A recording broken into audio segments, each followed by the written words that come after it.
આપણા આ પ્રકરણના અત્યાર સુધીના સફરની વાત કરીએ તો પ્રકરણનું નામ ઘન અવસ્થા અને નામ પ્રમાણે જ આપણે અહીંયા કને ઘન પદાર્થો વિશે ભણીએ છીએ. પ્રકરણની શરૂઆતમાં આપણે ઘન પદાર્થની લાક્ષણિકતાઓ જોઈ હતી. પછી આપણે ઘન પદાર્થના બે પ્રકાર પાડ્યા હતા ઘટક કણોની ગોઠવણીના આધારે, સ્ફટિકમય ઘન અને અસ્ફટિકમય ઘન. પછી આપણે અસ્ફટિકમય ઘનને બાજુ પર મૂકીને આવી ગયા હતા સ્ફટિકમય ઘન ઉપર, જેમાં સ્ફટિકમય ઘનના આપણે પ્રકારો પાડ્યા હતા. કોના આધારે? બંધન બળોના આધારે. પછી સ્ફટિકમય ઘનમાં આપણે એમ કીધું હતું કે ઘટક કણોની ગોઠવણી ચોક્કસ હોય, તો એ ઘટક કણોને આપણે લેટિસ બિંદુઓ ઉપર ગોઠવ્યા હતા અને અવકાશમાં એ બિંદુઓની ત્રિપરિમાણીય જે ગોઠવણી છે એને આપણે સ્ફટિક લેટિસ, ઘન પદાર્થનું સ્ફટિક લેટિસ એવું આપણે નામ આપ્યું હતું, અથવા તેને કહીએ છીએ ક્રિસ્ટલ લેટિસ. લેટિસના બિંદુઓને જોડવાથી એક ચોક્કસ પ્રકારની ભૂમિતિ પ્રાપ્ત થાય છે અને નાનામાં નાનો ભાગ કે જે લેટિસની ભૂમિતિનું નિર્દેશન કરે છે, આખા સ્ફટિક લેટિસનો નાનામાં નાનો ભાગ કે જે આખા સ્ફટિક લેટિસનું નિર્દેશન કરે છે અથવા તો લેટિસની ભૂમિતિનું નિર્દેશન કરે છે, એને આપણે કહેતા હતા એકમ કોષ. એકમ કોષ દ્વિપરિમાણમાં આપણે વાત કરી તો દ્વિપરિમાણમાં એકમ કોષને વ્યાખ્યાયિત કરવા માટે આપણને 3 પેરામીટરની જરૂર હતી. 2 બાજુ અને એક ખૂણો. બાજુ આપણે A અને B લીધી હતી ને ખૂણો લીધો તો આલ્ફા. જ્યારે ત્રિપરિમાણમાં જે એકમ કોષ છે એને વ્યાખ્યાયિત કરવા માટે 6 પેરામીટરની જરૂર હતી. 3 બાજુ અને 3 ખૂણા. બાજુ આપણે લીધી હતી A, B અને C અને ખૂણા લીધા હતા આલ્ફા, બીટા અને ગેમા.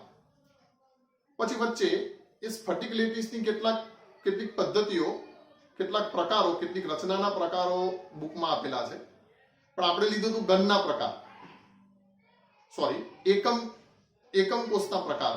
આપણે એ પોઈન્ટ લઈ અને આપણે એકમ કોષ દીઠ પહેલા ગોળાઓની ગણતરી કરી નાખી. તો એકમ કોષના પ્રકારોમાં આપણે 2 પ્રકારના એકમ કોષ જોયા હતા. એક તો આદિમ એકમ કોષ કે જેના ખૂણા ઉપર જ ગોળાઓ હોય, અને બીજા પ્રકારમાં કેન્દ્રિત એકમ કોષ કે જેના ખૂણા ઉપરાંત બીજા કેન્દ્રમાં પણ શું હોય? ગોળાઓ હોય. જેમ કે જો એ ગોળા અંતઃ કેન્દ્ર ઉપર હોય ખૂણા ઉપરાંત તો એને અંતઃ કેન્દ્રિત એકમ કોષ, જો ફલક ઉપર અથવા તો સપાટી ઉપર હોય તો એને ફલક કેન્દ્રિત એકમ કોષ, સામસામેના ફલક ઉપર હોય તો અંત કેન્દ્રિત એકમ કોષ. એવી આપણે એકમ કોષના પ્રકારની વાત કરી હતી. પછી તમને એક કોઠો બની આપ્યો હતો કે જેમાં કુલ ટોટલ કેટલા ગોળા દરેક એકમ કોષ દીઠ સમાશે, અને એમાં વધારાને આપણે એક એકમ કોષની વાત કરી હતી, ધાર કેન્દ્રિત એકમ કોષ. બરાબર, એટલે સુધી આપણા પાઠની સફર છે. હવે જે એકમ કોષના પ્રકારો ભણતી વખતે મેં જે એકમ કોષ તમને બતાડ્યો હતો એમાં આપણે બધી બાજુઓ સરખી રાખી હતી અને બધા ખૂણા સરખા અને કેટલા 90 ના રાખ્યા હતા. મતલબ એક ઘન એકમ કોષ હતો અને ઘન એકમ કોષ લઈને આપણે બધી ચર્ચાઓ કરી હતી. અહીંયા કને અવકાશમાં જે ત્રિપરિમાણમાં બિંદુઓની ગોઠવણી થઈ અને લેટિસ રચાય છે, તો બિંદુઓની ગોઠવણીની ચોક્કસ પેટર્ન હોય છે. એ ચોક્કસ પેટર્નના આધારે જે ત્રિપરિમાણમાં જે સ્ફટિક રચના છે એ કુલ 14 પ્રકારની જોવા મળે છે. એ 14 પ્રકારની સ્ફટિક રચના જે છે એને બ્રેવિસ લેટિસ કહે છે. બ્રેવિસ નામના વૈજ્ઞાનિકે આ રચનાની શક્યતાઓ નિહાળી હતી. આ રચનાથી વિશેષ કોઈ એવી રચના સંભવિત હોય અને એટલી જ સમમિતિવાળી હોય એવી હજી સુધી કોઈ બીજી રચના નથી મળી. તો આપણે હવે બ્રેવિસ લેટિસની 14 શક્યતાઓ, ત્રિપરિમાણમાં જ્યારે સ્ફટિક રચના થાય તો કેટલા પ્રમાણે એ બ્રેવિસ લેટિસની શક્યતાઓ બને એની આપણે ચર્ચા કરવાના છીએ. તો અહીંયા ધ્યાન રાખજો. શરૂઆતમાં તો ખાલી મેં ઘન બતાડ્યો છે કે કોઈ પણ ત્રિપરિમાણમાં એકમ કોષને આપણે વ્યાખ્યાયિત કરવું હોય તો 6 પેરામીટર જોઈએ. એમાં આપણે 3 બાજુ લીધી હતી A, B અને C, અને 3 ખૂણા લીધા હતા આલ્ફા, બીટા અને ગેમા. એક વાત. બીજું, અહીંયા જે બતાડ્યું છે એની અંદર બધી બાજુઓ સરખી છે, બધા ખૂણા જે પણ છે એ કેવા લીધેલા છે? 90 ના લીધા છે. મતલબ આપણે એક સમઘન લીધો છે. પણ તમે જો અહીંયા કને કેટલીક શક્યતાઓ વિચારી શકો. તમે કાં તો કોઈ એક બાજુ વધારી શકો, કાં તો કોઈ એક ખૂણો બદલી શકો. એમ કરી અને કુલ ટોટલ જે શક્યતાઓ મળે છે બાજુ અને ખૂણા બદલવાના આધારે, એમ કુલ અહીંયા કને 7 શક્યતાઓ મળે છે. 7 શક્યતાઓ કોની મિત્રો? તો આદિમ એકમ કોષની કેટલી શક્યતાઓ મળે છે? 7 શક્યતાઓ મળે છે. કઈ રીતે? તો કે આપણા જોડે પેરામીટર 6 છે. એ 6 પેરામીટરને તમે જો ગણિતની રીતે જોવા જાઓ 6 પેરામીટરને બદલો તો ઘણી બધી સંભાવનાઓ મળે, પણ એની અંદર જે પ્રાયોગિક રીતે જે શક્ય હોય અને વધારે સંમિત હોય એવી કુલ જે શક્યતાઓ મળે છે 7 શક્યતાઓ મળે છે. આવી જે અહીંયા 7 શક્યતાઓની સંભાવનાઓ જે મેં દર્શાવી છે એ કોના માટે છે? આદિમ એકમ કોષ માટે છે. મતલબ કે આ 7માં તમે કઈ ખૂણાઓમાં ખૂણા ઉપરાંત બીજે કોઈ જગ્યાએ ગોળા ગોઠવતા નથી. બીજું, ગોળા ગોઠવવાના ચાન્સીસ 3 જગ્યા હતા. એક અંતકેન્દ્ર ઉપર, ખૂણા ઉપર તો ખરા જ, અને ત્રીજા નંબરમાં ફલક ઉપર, ફલકના કેન્દ્ર ઉપર. પણ અહીંયા જ્યારે આપણે લંબાઈમાં ફેરફાર કરીશું એકમ કોષની અથવા ખૂણામાં ફેરફાર કરીશું તો બધામાં બધી શક્યતાઓ સેટ થતી હોતી નથી. આમ જોઈએ તો આપણે એકમ કોષના કેટલા પ્રકાર જોયા હતા? ટોટલ થઈને એક તો આદિમ હતો, પછી અંતકેન્દ્રિત હતો, પછી ફલક કેન્દ્રિત હતો અને અંત કેન્દ્રિત હતો. એટલે 4 પ્રકાર હતા. જો બધામાં બધા શક્ય હોય તો 7 ચોક 28 પ્રકાર થાય, પણ બધામાં બધા શક્ય થતા નથી. અને ટોટલ આપણને કેટલી શક્યતાઓ મળે છે? 14 શક્યતાઓ મળે છે.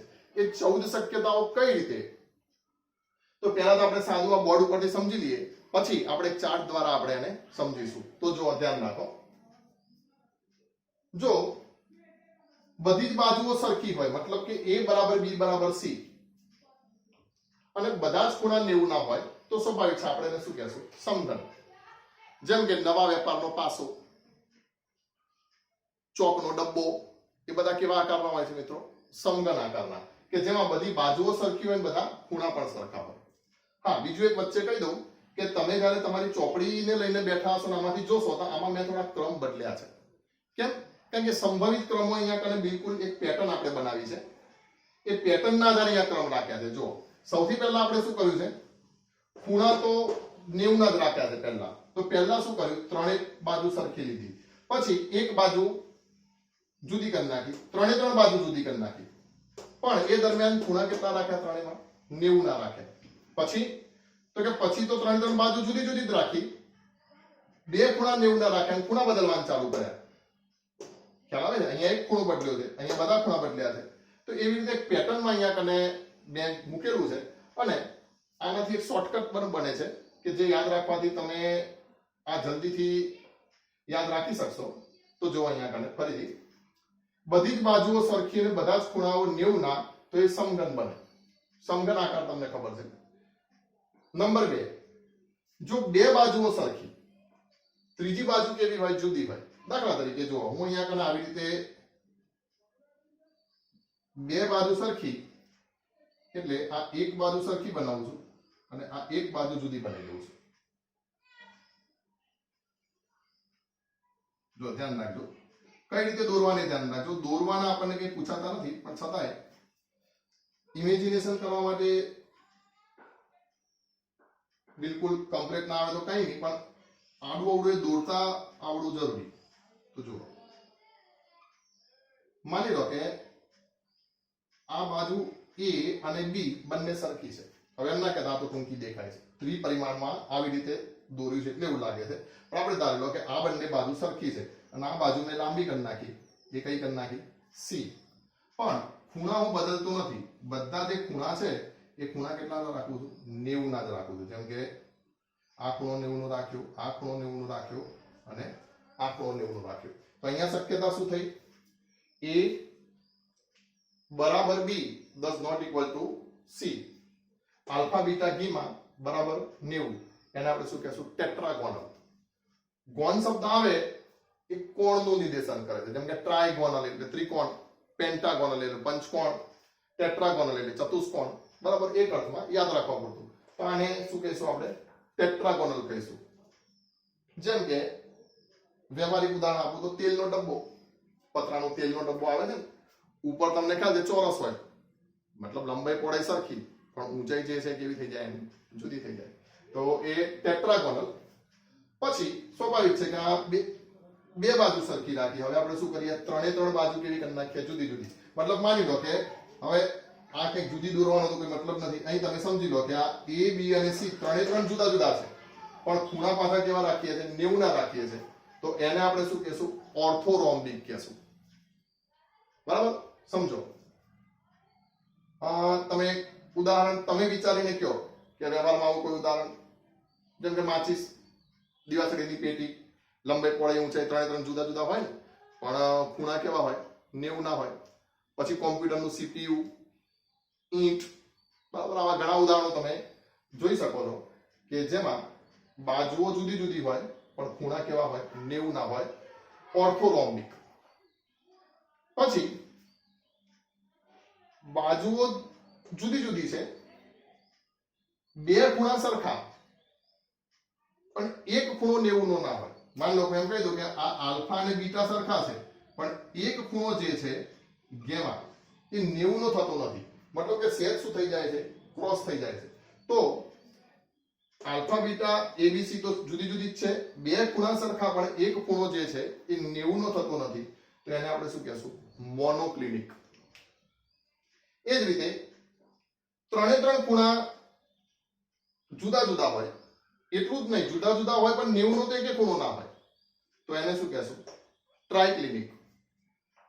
પછી અહીંયા પાછું બે બાજુ સરખી, એક બાજુ સરખી નથી, બે ખૂણા 90 ના ને એક ખૂણો 120 નો, તો એને આપણે શું કહેશું? હેક્સાગોનલ. ફરીથી અહીંયા કને ગોન એવો શબ્દ આવ્યો. હેક્સાગોનલ, હેક્સા એટલે 6, મતલબ ષટકોણીય ટાઈપની રચના. જો આ રીતે, જેમ કે એક ષટકોણ બનાવું.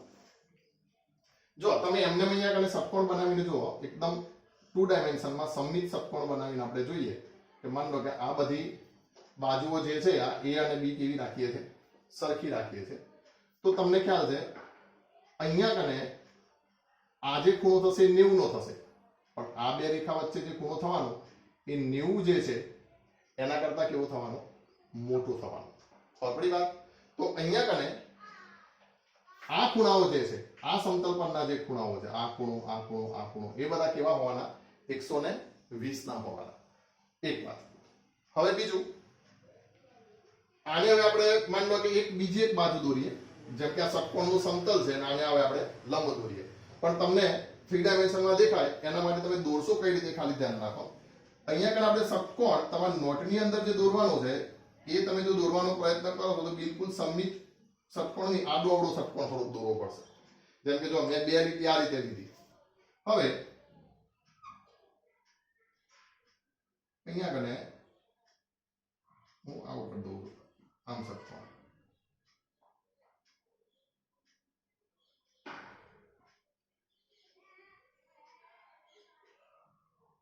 બરાબર? અહીંથી તમને એવું લાગે કે આવો તો કોઈ ષટકોણ હોય, પણ 3 ડાયમેન્શનમાં દોરવા માટે આ રીતે દોરવો જરૂરી છે. હવે જુઓ, આ હું લઈ લઉં છું, આ એક આપણે આવી રીતે એક ચોરસ બનાવી દઈએ. હવે આ લીટી કઈ બાજુ છે? આ પાછળ જાય છે, તો બિલકુલ આ લીટી પણ આપણે આ રીતે પાછળ લઈ જશું અને આ લીટી પાછી આ રીતે બિલકુલ સીધી નીચે લાવશું. અહીંથી આટલું ખરી નાખીએ. એક ભાગ થયો. એ જ રીતે આ લીટી આપણે લઈ જઈશું અને આને સમાંતર, તમારી જોડે ફૂટપટ્ટી હોય તો થોડુંક વધારે સારું દોરી શકશો. આ રીતે સમાંતર આને આમ મૂકીશું. ખ્યાલ આવે છે? પછી હવે જો આને સમાંતર લીટી કઈ અંદરની થશે, તો એને હું ડેશ ડેશ ડેશ કરીને બતાવું. એટલે એ સમતલની આ બોર્ડની પાછળનો ભાગ છે. આને આ બાજુ જોડીએ. હવે આ બંને અહીંયા કને જોડી દઈએ અને અહીંથી આ ભૂસી નાખીએ. એ જ રીતે હવે આને સમાંતર આ લીટી દોરીએ છે અને આને સમાંતર આ લીટી દોરીએ. તો આ બંને અહીંયા ખ્યાલ આવે છે મિત્રો? તો આ જે હજી પણ એક આ તો આ ષટકોણ છે. મતલબ તમે જો જે ષટકોણ ઉપર છે તો આ જે બધા ખૂણા હોવાના, ગેમા ખૂણો, એ જે ખૂણો હોવાનો એ 90 નો નથી. કેટલાનો છે? 120 નો. પણ આનો આ ખૂણો હોવાનો, પછી આ સાઈડનો ખૂણો હોવાનો, એ બધા કેટલા હોવાના? 90. અહીં તો તમને 2 ડાયમેન્શન એવું લાગે કારણ કે આ તો આમ જાય છે, પણ એ તો આમ હોવાનું. બરાબર, અને આ રીતે આ પેન જુઓ તો બંને બાજુ ખૂણો જે થશે એ કહેવાનો કેટલો થશે, 90 નો થશે. તો હેક્સાગોનલ જે આપણે ગ્રેફાઇટ છે એવી રચના ધરાવે. આપણે તો કે ઉદાહરણ બધા જોઈએ છે, પણ અત્યારે ખાલી આટલું યાદ રાખી લો, હેક્સાગોનલ. અને પછી એક શક્યતા છે કે બધી બાજુઓ તો સરખી છે, બધા ખૂણાઓ એ સરખા છે, પણ એ 90 ના નથી. ખબર પડી હું જે બોલ્યું એ? બધી બાજુઓ સરખી, પહેલામાં જુઓ બધી બાજુઓ સરખી, બધા ખૂણા સરખા, અહીંયા પણ બધી બાજુ સરખી, બધા ખૂણા સરખા, પણ આ બધા ખૂણા 90 ના, બધા ખૂણા 90 ના નથી. મતલબ કે ચોકનો બોક્સ ખાલી થઈ ગયો હોય અને ઉપર કોઈ વજન મૂકી દીધું હોય તો આડો અવળો થઈ જાય ને, તો ખૂણા 90 ના રહેતા નથી. પણ એટલો મોટો પથરો નથી મૂક્યો કે બાજુ આમ દબાઈ જાય. બાજુઓની લંબાઈઓ કેવી રહેશે, સરખી રહેશે. તો એને કહેશું રોમ્બોહેડ્રલ. તો આવી રીતે આટલા 7 આદિમ પ્રકારના એકમ કોષ જે છે એ તમારે યાદ રાખવાના છે. ખાસ કરીને બોર્ડની પરીક્ષામાં એકાદ એમસીક્યુ આનો ખાસ પૂછાતો હોય છે. તો આ યાદ રાખવા માટે આપણે એક સ્લોગન બનાવી દઈએ. સ્લોગન માટે એક વાર્તા કહું તમને, નાની વાત ટૂંકમાં. બજારમાં નવી બાર્બી ડોલ આવી હતી. તે બાર્બી ડોલને જોવા માટે બધા નાના નાના છોકરાઓ આવ્યા ને કોઈક છોકરાને વળી દુકાનવાળાએ પૂછ્યું કે કેવી લાગી આ નવી બાર્બી ડોલ? તો છોકરો કહે કે બધું બરાબર છે, પણ આના જે હેર છે, વાળ, એ કેવા ટ્રાયક્લિનિક હોવા જોઈએ. એટલે છોકરાએ આવું સ્લોગન કીધું. એ સ્લોગન આપણે પકડી લીધું અને એ સ્લોગન સીધું અહીંયા બેસી ગયું. તો છોકરાએ કીધું ઘટે આમાં, આમ તો દેશી છોકરો હતો, તો ઘટે ઓમાં, બરાબર, ઓમો આપણે એવું કહીએ, ઘટે આમાં ટ્રાયક્લિનિક હેર. બરાબર, શું યાદ રાખશો? ઘટે ઓમાં ટ્રાયક્લિનિક હેર, મતલબ બધું બરાબર છે, પણ શું બરાબર નથી? વાળ જે છે એ કેવા હોવા જોઈએ? ટ્રાયક્લિનિક, પણ ટ્રાયક્લિનિક હેર નથી. જેમ કે ઘ, તો એને આપણે સમઘન અથવા તો સાદો ઘન, ઘન. ટે એટલે શું કહીશું? ટેટ્રાગોનલ. ઓ ઓર્થોરોમ્બિક.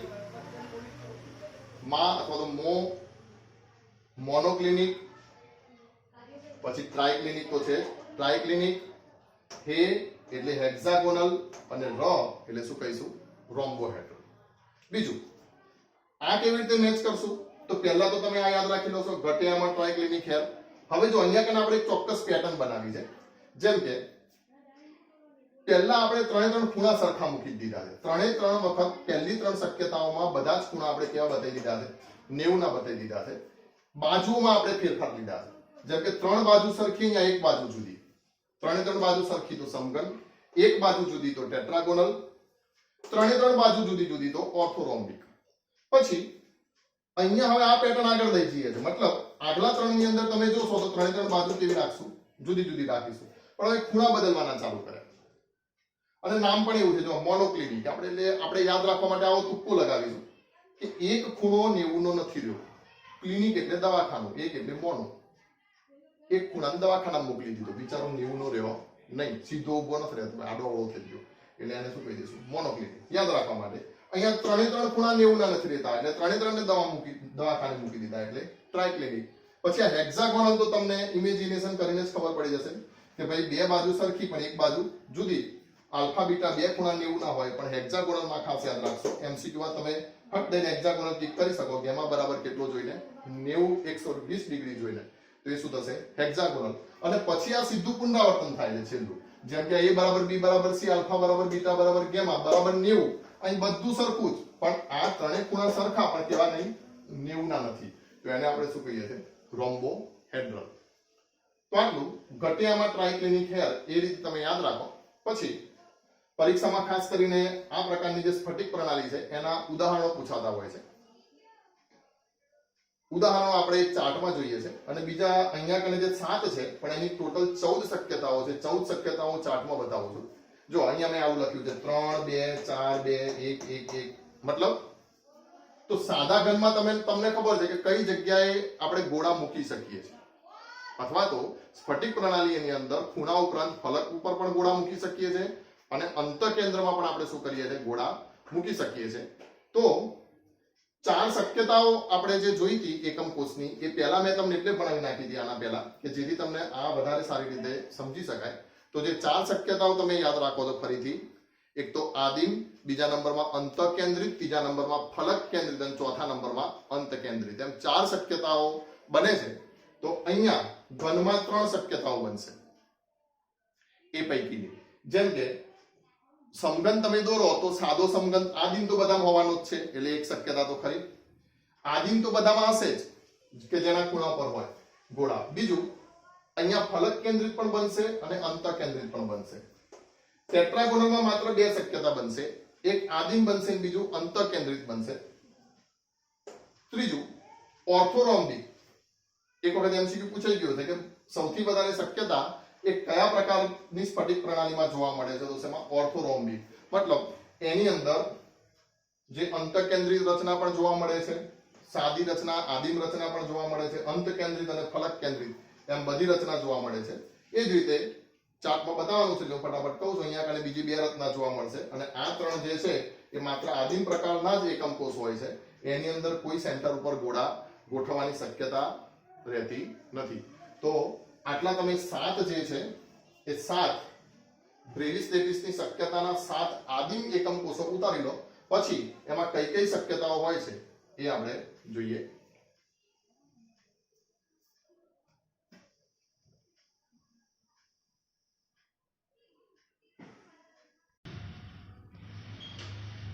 જો આપણે જે ભણ્યા એનો આપણે એક ચાર્ટ બનાવેલો છે, જેમાં સૌથી ઉપર પેલું સ્લોગન લખેલું છે, ઘટેઆમાં ટ્રાયક્લિનિક હેર.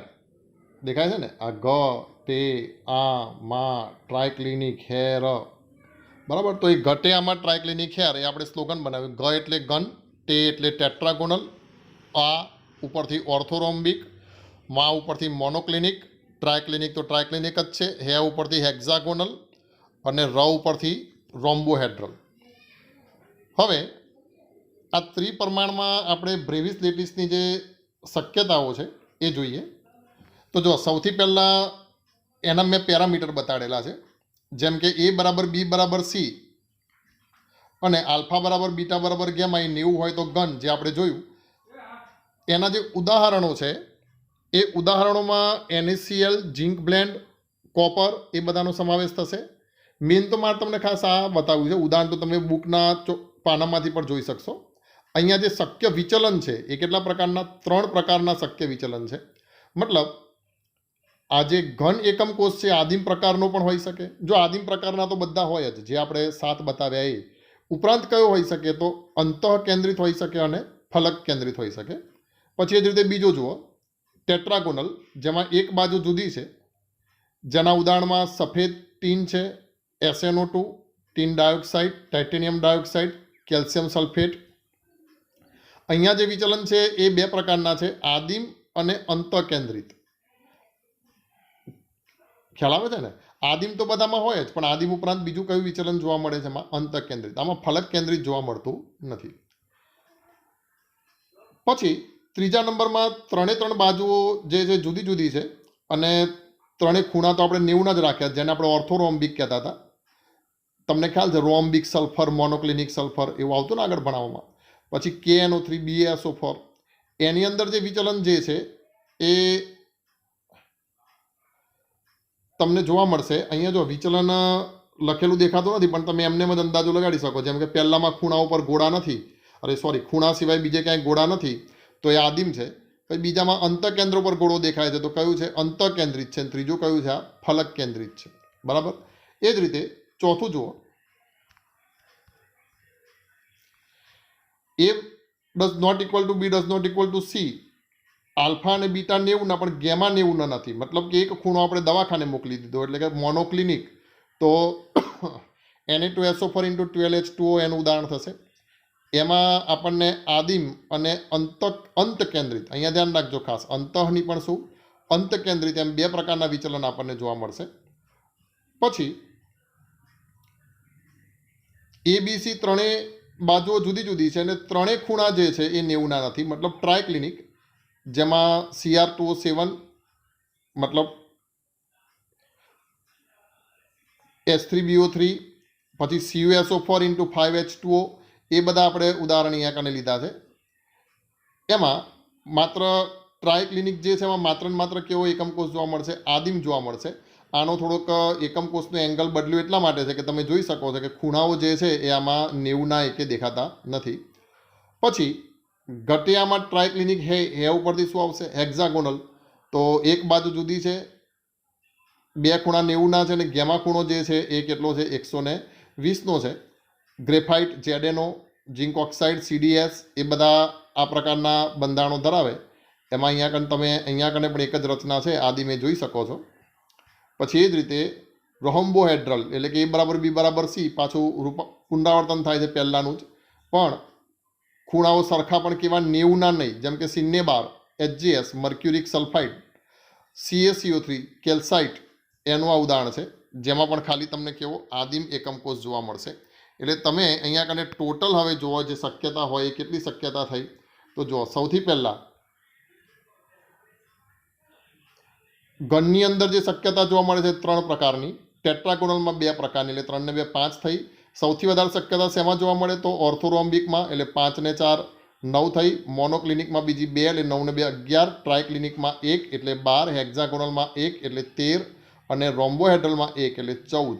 તો આમ કુલ 14 બ્રેવિસ ડેટિસની જે શક્યતાઓ છે એ આપણને જોવા મળશે. એકાદો MCQ ખાસ આમાંથી આવતો હોય છે, એટલે તમે આ કોઠો યાદ રાખો તો 1 માર્ક તો તમારે નિશ્ચિત એવું સમજવાનું. બરાબર. તો હવે આ જ વસ્તુને આપણે શું કરીશું? હવે 3D એનિમેશન જોઈશું, તો જેથી થોડુંક હજી વધારે તમને જે ચિત્ર જે છે એ મગજમાં બેસે.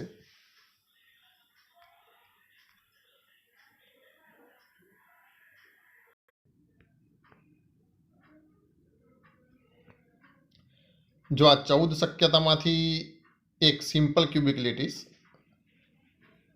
બધી બાજુઓ સરખી, બધા ખૂણા 90ના, માત્ર ખૂણા ઉપર ગોળાનો 1/8મો ભાગ દેખાય છે.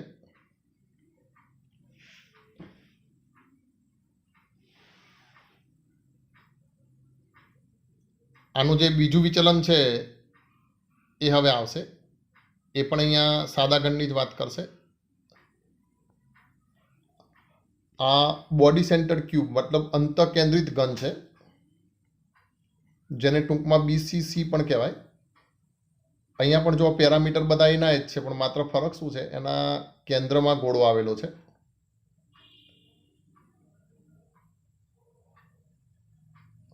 તમને શું, હું પહેલાં એક વખત બોર્ડ ઉપર કહું, વળી પાછું ચાર્ટ, અને પછી પાછું 3D એનિમેશન, એટલે તમને આ વસ્તુ શું યાદ જ રહી જાય.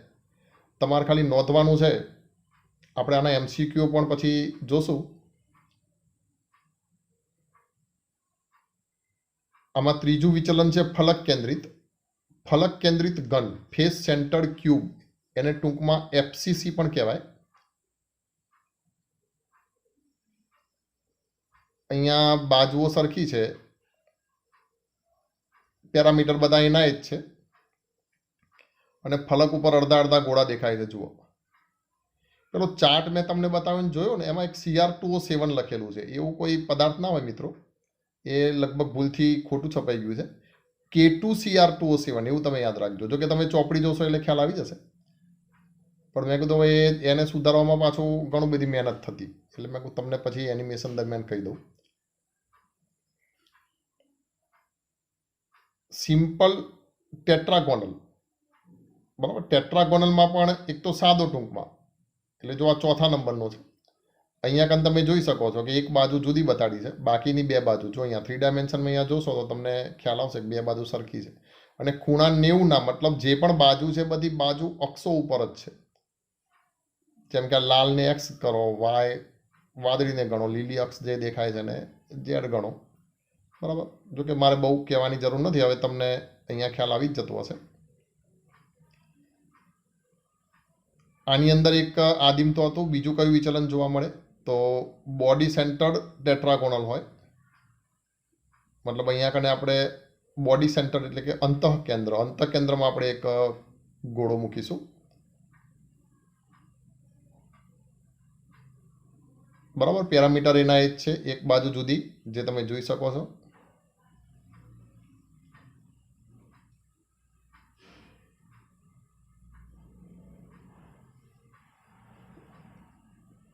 એના પછી જુઓ,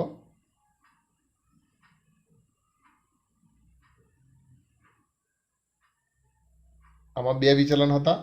હવે આ છે ઓર્થોરોમ્બિક, મતલબ એકે બાજુ સરખી નથી પણ ખૂણા હજુ પણ આપણે અહીંયા જોશો તો બધા 90ના જ છે.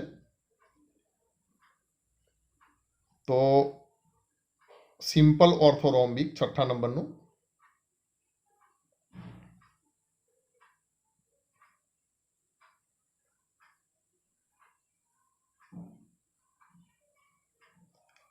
આને લગતા MCQ તમારે જોઈતા હોય તો તમે પેલી ટેલિગ્રામ ચેનલમાં જોડાજો, અથવા તો વોટ્સઅપ નંબર ઉપર પણ મને કહેજો. આપણી સ્કૂલનું ગ્રુપ પણ છે, એમાં પણ જોજો. આ જો બેઝ સેન્ટર મતલબ અંત કેન્દ્રિત, સામસામેના ફલક ઉપર બે ગોળા છે ને, તો એને શું કહેશું આપણે? અંત કેન્દ્રિત. પેરામીટર અહીંયા એના જ છે, બેઝ ઓર્થોરોમ્બિક મતલબ અંત કેન્દ્રિત ઓર્થોરોમ્બિક છે.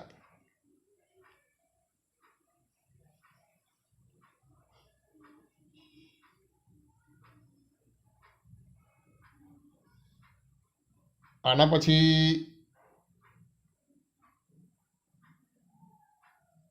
સેન્ટરમાં ગોળો છે એટલે ઓર્થોરોમ્બિક પણ કેવો? Body centre.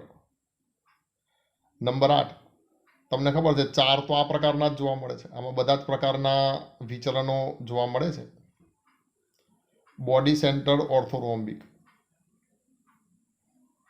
ત્રણેય બાજુ સરખી નથી પણ ખૂણા હજી સુધી આપણે કેટલા 90ના જ રાખેલા છે, જેમાં દેખાય છે.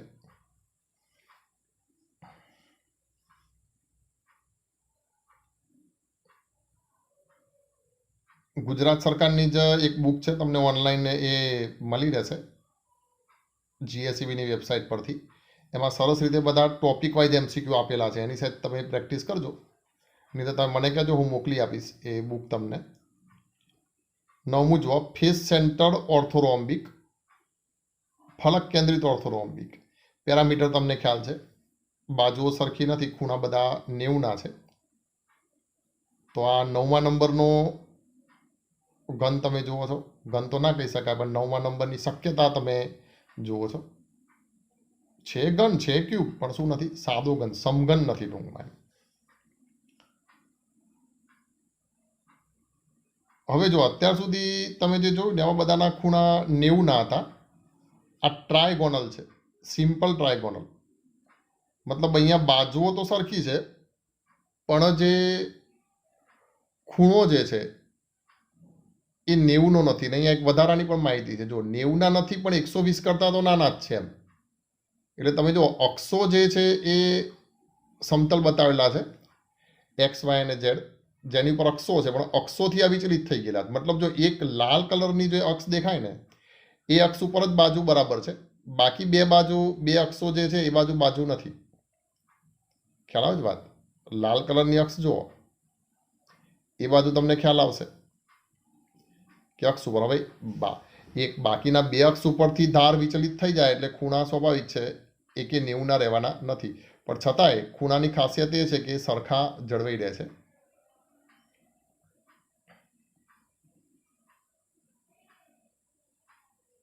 એવી જ રીતે 11મું આ સિમ્પલ મોનોક્લિનિક, મતલબ એક ખૂણો દવાખાને એવું કહીએ છીએ ને આપણે.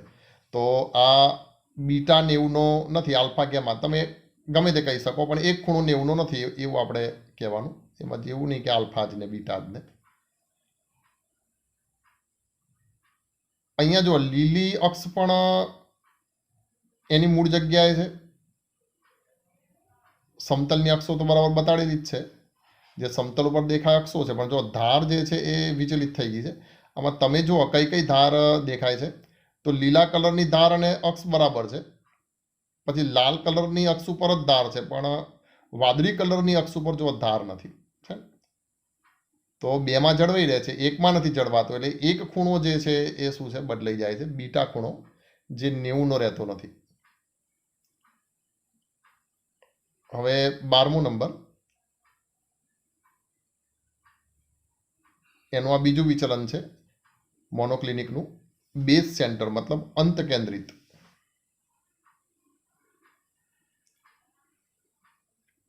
આમાં પણ પેરામીટર્સ તો બધા એના જ છે, પણ ખાલી ફરક એટલો છે કે સામસામેના ફલક ઉપર ગોળા બતાડેલા છે.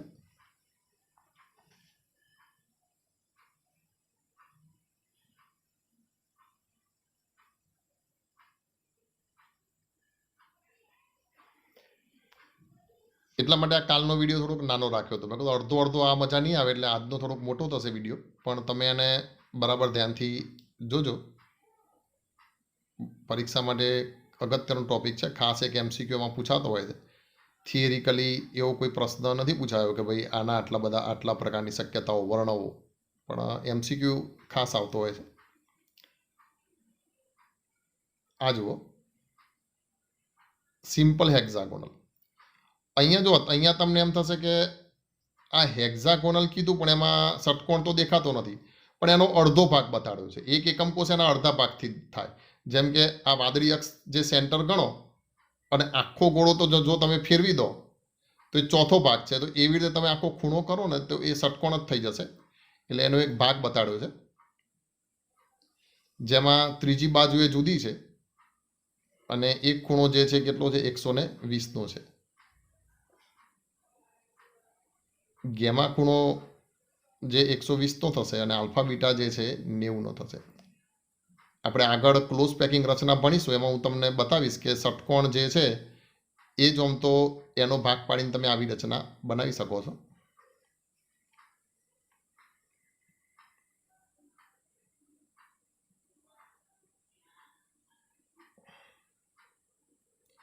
ચૌદમો છેલ્લો, આ સિમ્પલ ટ્રાયક્લિનિક.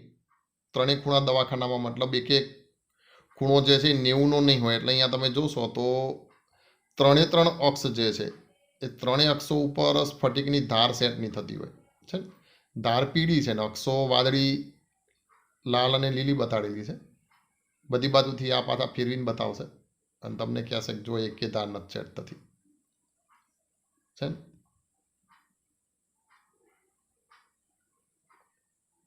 હવે તમને એમ થઈ ગયું છે ઓહો આ બધું આટલું બધું ખબર પડી ગઈ હવે, ને પણ વાંધો નહીં, આ જોઈ લો. ઉદાહરણો ખાસ યાદ રાખજો પાછા આના.